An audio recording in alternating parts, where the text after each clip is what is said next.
गरीब के किचन में जादुई बर्तन। दोपहर के लगभग 12 बजे हुए थे। महेश पूरी मेहनत से अपने खेत पर काम कर रहा था कि तभी उसे नीम के पेड़ के पास एक हंस घायल पड़ा हुआ दिखाई देता है। अरे ये तो एक हंस है, इसके पाँव से तो कितना खून बह रहा है। आओ मैं तुम्हारी मदद करता हूँ। महेश हंस के पैर पर पट्टी बांध देता है। तभी हंस बोलने लग जाता है, तुमने मेरे घाव पर पट्टी की, मुझे ठीक किया, मैं तुम्हारा ये एहसान कभी नहीं भूलूंगी। ये क्या, तुम तो बोल सकते हो? हाँ, मैं एक जादुई हंस हूँ। अब मैं चलती हूँ, मैं तुम्हारी मदद करने जरूर आऊंगी। हंस उड़ जाती है। फिर महेश काम करके अपने घर लौट आता है। अरे नेहा, कुछ खाने को दे दो। ये लीजिए। ये क्या, आज खाने में बस यही है, ये रूखी रोटी? हाँ, घर का राशन खत्म हो गया है, अभी के लिए तो ये है भी, लेकिन कल क्या खाएंगे? मैं सारा दिन खेतों पर मेहनत करता हूँ, लेकिन सूखा पड़ने की वजह से सारी फसल जल जाती है। नेहा और महेश आपस में बात ही कर रहे होते हैं कि तभी उनके दरवाजे पर कोई दस्तक देता है। आ रही हूँ। नेहा के दरवाजा खोलते ही उसे सामने एक खूबसूरत लड़की खड़ी हुई दिखाई देती है। उसका रंग बिल्कुल हंस की तरह सफेद था और वो सफेद रंग के ही कपड़े पहने हुए थी, जो मैले होकर थोड़े काले पड़ गए थे। तुम कौन हो? मेरा नाम चीची है, मैं एक यात्री हूँ, मैं अपने शहर जा रही हूँ। क्या आप मुझे कुछ दिनों के लिए अपने घर में जगह दे सकती हैं? बहुत भूख भी लगी है। गरीब होते हुए भी नेहा और महेश बहुत दयालु थे। महेश और नेहा अपना खाना चीची को दे देते हैं और वो चीची को अपने घर में रुकने की भी इजाजत दे देते हैं। तुम इस कमरे में सो जाना। और आप कहाँ सोएंगे? हम यहाँ आंगन में सो जाएंगे, तुम फिक्र मत करो और आराम करो। अच्छा ठीक है, लेकिन मेरी आपसे एक गुजारिश है। बोलो। यही कि चाहे कुछ भी हो, आप दरवाजा खोलकर मत देखना। आधी रात हो जाती है। नेहा और महेश सो चुके थे कि तभी चीची रात को जाग जाती है और खिड़की से उन्हें देखते हुए कहती है, ये लोग कितने अच्छे हैं, मेरी भूख मिटाने के लिए ये खुद भूखे सो गए, मुझे भी इनके लिए कुछ करना चाहिए। ऐसा कहकर चीची उनकी रसोई में चली जाती है और जैसे ही चांद की रोशनी उस पर पड़ती है तो उसका रंग चांदी की तरह चमकने लग जाता है। आज वही रात है, पूरे चांद की रात। ऐसा कहकर चीची धीमी आवाज में एक मंत्र का जाप करने लग जाती है और देखते ही देखते रसोई के सारे बर्तन जादुई बर्तनों में बदल जाते हैं। रानी की जय, आपने हमें क्यों याद किया? मैं आपके लिए कुछ भी करने को तैयार हूँ रानी साहिबा। मुझ में कुछ भी पकाओ, वो बहुत जल्दी और बहुत स्वादिष्ट पकेगा। मैं तुम सभी को जादुई होने का वरदान देती हूँ। ये नमक कसम खाता है अपनी रानी की कि मैं अपना फर्ज अच्छे से निभाऊंगा। बहुत अच्छे, ध्यान रखना। मैं वैसे तीखी हूँ पर दिल की बड़ी मीठी हूँ, मैं भी अपना काम अच्छे से करूंगी। चीची किचन से कमरे में चली जाती है। चीची के कमरे में पहुंचने पर कमरे से आवाज आने लगती है। ये कैसी आवाज आ रही है? ये तो चीची के कमरे से आ रही है। अरे सो जाओ। मैं कैसे सो जाऊं? एक लड़की जिसे हम जानते तक नहीं, उसके कमरे से अजीब सी आवाज आ रही है और आप कह रहे हैं कि मैं सो जाऊं? अच्छा ठीक है, तो देख लेते हैं ना। महेश दरवाजा खोल देता है और अंदर जो था उसे देखकर महेश और नेहा दोनों के ही होश उड़ जाते हैं। तुम तो वही हो? हे भगवान, ये सब क्या है? दरवाजा खोलते ही उन्हें एक हंस दिखाई देता है जो चांद की रोशनी में चांद की तरह चमक रहा था और वो वही हंस था जिसकी महेश ने मदद की थी। तुमने अपना वादा तोड़ दिया, तुमने दरवाजा खोल दिया। मैं यहाँ तुम्हारी मदद के लिए आई थी क्योंकि तुमने मेरी मदद की थी, लेकिन तुमने मेरा असली रूप देख लिया। अब मुझे जाना होगा, अलविदा। चीची उड़ जाती है और महेश और नेहा वहीं खड़े उसे देखते रह जाते हैं। अगली सुबह जब नेहा रसोई में जाती है तो वो हैरान हो जाती है। अरे ये क्या, कल तो यहाँ एक अनाज का दाना भी नहीं था और अब तो पूरी रसोई राशन से भरी हुई है। ये सब कैसे हुआ? तभी एक पतीली हवा में उड़ने लग जाती है और नेहा से बोलती है, स्वागत है जादुई रसोई में, आओ मैं तुम्हें इसकी सैर कराऊं। मैं हूँ जादुई चम्मच, सबका दुलारा, मुझसे कुछ भी पकाओ वो बहुत स्वादिष्ट बनेगा। मुझ में पका खाना कभी कम नहीं पड़ेगा, चाहे पूरा मोहल्ला खाए। मैं हूँ नमक, सभी चीजों का स्वाद और खाने की जान। इसी तरह सारे बर्तन एक एक करके अपना परिचय देते हैं। नेहा और महेश अपनी नई रसोई से काफी खुश होते हैं। ये सब अचानक से कैसे हुआ? ये हमारी हंस रानी को खुश करने का इनाम है, हम आपकी हर तरह से मदद करेंगे। अरे वाह, ऊपर वाले की हम पर कृपा दृष्टि है। बड़ी भूख लगी है नेहा, जल्दी से हमारी जादू रसोई का शुभारंभ करो। हाँ जरूर, क्यों नहीं। नेहा जादुई रसोई से ढेर सारा खाना बनाती है और महेश और नेहा भर पेट वो खाना खाते हैं। एक दिन नेहा अपनी सहेलियों को रात के खाने पर बुलाती है। आओ आओ आओ मेरी सहेलियों। क्या बात है नेहा, अचानक ही रात के खाने पर कैसे बुलाया? ऐसे ही, हम बड़े दिनों के बाद मिल रहे हैं। सही कहा, तुम बैठो, मैं तुम्हारे लिए कुछ खाने को लाती हूँ। नेहा जादुई रसोई से ढेर सारे पकवान बनाती है। पकाओ पकाओ, खूब पकाओ, कितना भी पकाओ कम नहीं पड़ेगा। जानती हूँ। नेहा खाना बनाकर अपने दोस्तों के आगे रख देती है। अरे वाह, कितनी अच्छी खुशबू आ रही है, अब सब्र नहीं होता, चलो खाते हैं। खाना खाते ही नेहा की सहेलियों का मन खुश हो जाता है। खुशबू जितनी अच्छी है, खाना तो उससे भी कहीं ज्यादा अच्छा है। ऐसा लग रहा है जैसे इस दुनिया से अलग ही मसालों से तैयार हो, एकदम जादुई स्वाद, मजा आ गया। नेहा, तुझे तो अपना ढाबा खोल लेना चाहिए। मीरा के ऐसा बोलने पर नेहा को भी उसका ये आइडिया पसंद आ जाता है और वो इस बारे में महेश से बात करती है। सुनिए, मैं सोच रही थी क्यों ना हम एक ढाबा खोल लें। लेकिन अचानक? हाँ, हमारे कमाने का भी एक अच्छा जरिया हमें मिल जाएगा, आप क्या कहते हैं? ठीक है। अगले दिन नेहा अपने घर के बाहर ही छोटा सा खाने का स्टॉल लगा लेती है। सभी गांव वाले नेहा के हाथ का खाना खाने वहां आ जाते हैं। नेहा सभी को खाना देती है। अरे वाह, ऐसा खाना तो मैंने आज तक नहीं खाया। अरे वाह, कहीं मजा आ गया नेहा बहन। देखते ही देखते नेहा का एक छोटा सा ढाबा एक बड़े होटल में बदल जाता है। अब महेश और नेहा के दिन पूरी तरह बदल गए थे। अब तो उनके पास बड़े बड़े होटलों से खाने के ऑर्डर भी आने लगे थे। नेहा अपनी जादुई रसोई के साथ पूरे दिल से मेहनत किया करती थी। हमें इस जादुई रसोई ने कितना कुछ दिया है, हमें इसका शुक्रिया अदा करना चाहिए। हाँ बिल्कुल, तुम्हारा बहुत बहुत शुक्रिया।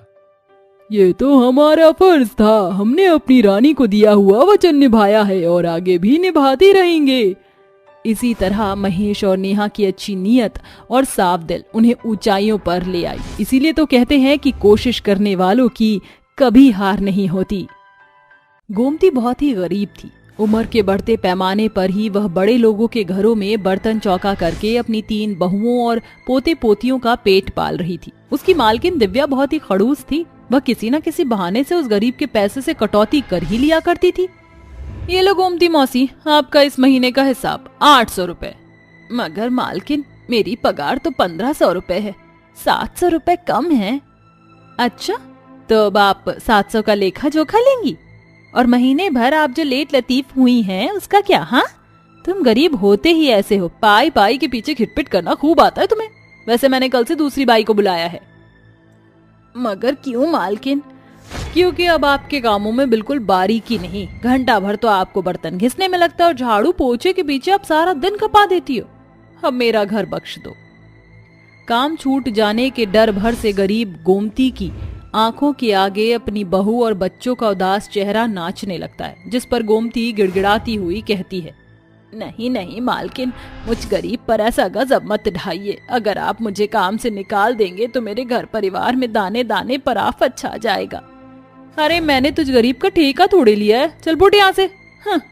इसके बाद अमीर दिव्या गरीब गोमती को घर से घसीट कर निकाल फेंकती है। गोमती एक सुनसान रास्ते पर बैठकर दिन भर रो रो कर बिता देती है। हे भगवान, अब कैसे जलेगा मुझ गरीब के घर का चूल्हा? एक ही तो आस थी मुझ गरीब की, वो भी तूने मुझसे छीन ली। कुछ ही दिन में होली आने वाली है, कैसे पूरी करूंगी अपने पोते पोतियों की ख्वाहिश। शाम ढलता देखकर गोमती घर चली आती है और उसके चौखट पर चढ़ने भर में ही उसके 3 पोते पोती चिंकी, बिट्टू और सोनू गोमती से लिपट जाते हैं। दादी माँ आप आ गए, लाओ तो हमारी रंग और पिचकारियाँ। मगर बच्चों, अभी होली आने में पूरा 1 हफ्ता पड़ा है। वो तो हमें भी पता है दादी माँ, मगर बबलू और गुड्डू तो कई दिनों पहले से ही होली खेल रहे हैं, हमें भी रंग गुब्बारे ला कर दो। अपने नन्हे बच्चों की आंखों में होली की इतनी सारी ख्वाहिश देखकर गोमती की आंखें भर जाती हैं, जिसे देखकर उसकी तीनों बहू सविता, बबीता और तुलसी बोलती है, बच्चों, दादी थकी हारी हुई हैं और तुमने उन्हें आते ही तंग करना शुरू कर दिया। चिंकी, सोनू, मैंने तुम्हें सुलेख लिखने को दिया था ना, जाओ उसे पूरा करो। जैसे ही बच्चे कमरे में जाते हैं, तुलसी जो तीनों बहुओं में सबसे बड़ी थी वो बोली, क्या बात है माँ जी, आप कुछ परेशान लग रही हैं। गोमती अपनी बहू को सारा वाकया बताती है, जिसे तीनों बहू भी दुख से भर जाती हैं, मगर उन्होंने हालातों से हार मान जाना नहीं सीखा था। माँ जी, जो होता है अच्छे के लिए होता है, क्या पता आपके काम छूट जाने के पीछे हम गरीब सास बहू के खातिर इसमें कोई अच्छाई छुपी हुई हो। हाँ माँ जी, वैसे भी आपकी हर दिन उम्र ढलती जा रही है, और सच कहे माँ जी तो आपको गैरों के घर जूठे बर्तन मांजने हम बहुओं को बहुत खटकता है। मगर बहू, जिस गरीबी में हम जी रहे हैं उसमें दूसरे के घर चौका बर्तन करने के बजाय कोई चारा भी तो नहीं है। माँ जी, होली आने वाली है, क्यों ना हम सास बहू रंग बना कर बेचे, क्या पता ये होली का त्योहार हम सास बहू की हालत ठीक कर दे। सविता की बातों में गोमती और उसकी दोनों बहुएं सम्मति बांधती हैं और चारों सास बहू दिन रात होली के रंग बनाती। सविता, बबीता, अगर हम चारों जन रंग ही मनाएंगे तो बात नहीं बनेगी। मैं और माँ जी रंग बनाएंगे और तुम इन्हें बाजार में बेचना। हाँ, ये सही रहेगा। इसके बाद सविता और बबीता टोकरी में रंग के पैकेट भरकर उन्हें बाजार में बेचने निकल जाती हैं। गुलाल ले लो, नीले पीले गुलाबी गुलाल ले लो, दाम में कम क्वालिटी में दाम, आओ आओ आओ, 10 रुपए में एक पैकेट। सस्ती दर देखकर खूब सारे ग्राहक उनसे गुलाल खरीदते हैं। ऐसे ही दिन बीतते गए, जिससे गांव बाजार में होली की होड़ मच गई। अब बाजार के साथ साथ गांव में भी सास बहू के बनाए गुलाल की खूब खरीदारी हुई, जिससे गोमती और उसकी बहुओं को 4 गुनी आमदनी हुई। देखिए माँ जी, हम सास बहू के रंग गुलाल पूरे गांव में छा गए हैं। हाँ बहू, अब हम भी खूब अच्छे से होली मनाएंगे। अगले ही दिन होली थी। गोमती अपनी बहू और बच्चों के साथ बाजार चल पड़ी। बाजार में बड़ी चहल पहल छाई हुई थी। किसी के ठेले रंग से ठक्कम ठेल भरे थे तो कई सारे ग्राहक गुब्बारे पिचकारी खरीद रहे थे, जिसे देख तीनों बच्चों की आंखें चमक उठी। देख चिंकी, ये पिचकारी कितनी प्यारी लग रही है ना, मैं तो दादी माँ ये पीली वाली पिचकारी खरीदवाऊंगा। अरे सोनू, दादी माँ जो दिलाए वो ले लेना, हम गरीब हैं, अगर सारे पैसे होली पर ही उड़ा देंगे तो होली के बाद क्या होगा। बिट्टू की बात सुनकर गोमती की आंखें भर आई। उसने बिट्टू का सर सहलाकर कहा, बिट्टू, अब हालत हमारे बस में है, इस बार हम भी अमीरों वाली होली खेलेंगे। ये सुनकर बिट्टू के चेहरे पर होली का बड़ा हर्ष छा गया। बिट्टू गोमती का सबसे बड़ा पोता था। उसकी उम्र 12 साल थी। उसने जब से होश संभाला था उसने होली की खुशी मनाई ही नहीं थी, कारण पैसे की तंगी थी। गोमती ने अपने तीनों पोते पोतियों को महंगी पिचकारियां और खूब सारे रंग गुलाल और गुब्बारे दिलाए। साथ ही उनके लिए नीले पीले कपड़े भी खरीदे, जिसे देख बच्चों की खुशी का ठिकाना ही नहीं था। शुक्रिया दादी माँ, आपने मुझे इतनी सुंदर फ्रॉक दिलाई, अब बहुत अच्छी है। हाँ दादी माँ, मुझे अभी इस सुंदर सी शर्ट जीन्स दिलाने के लिए शुक्रिया। अपने पोते पोतियों के चेहरे खिले हुए देखकर खुशी के मारे तीनों बहुओं का दिल भर आया। अरे क्या बात है बहुओं, तुम्हारी आंखों में आंसू क्यों हैं?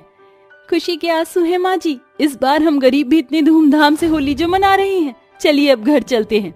अरे ऐसे कैसे बहू, चलो आओ मेरे साथ। सास अपनी तीनों बहुओं के साथ साड़ियों के बड़े से शोरूम में आती है। अरे जी कहिए माता जी, कैसी साड़ी दिखाऊं? बनारसी, सिलिकॉन या जॉर्जेट या नेट की साड़ी दिखाऊं? ऐसी साड़ी दिखाओ जिसे पहनकर मेरी बहुएं सबसे सुंदर लगे। दुकानदार गोमती के सामने बहुत सारी सुंदर सुंदर साड़ी दिखाता है। तीनों बहुएं साड़ी पसंद कर लेती हैं। खरीदारी खत्म होने के बाद सभी घर आते हैं। अगली सुबह तीनों बहुएं जल्द जाकर होली के उपलक्ष्य के घर द्वार बहार कर नहा धोकर होली के पकवान बनाती हैं।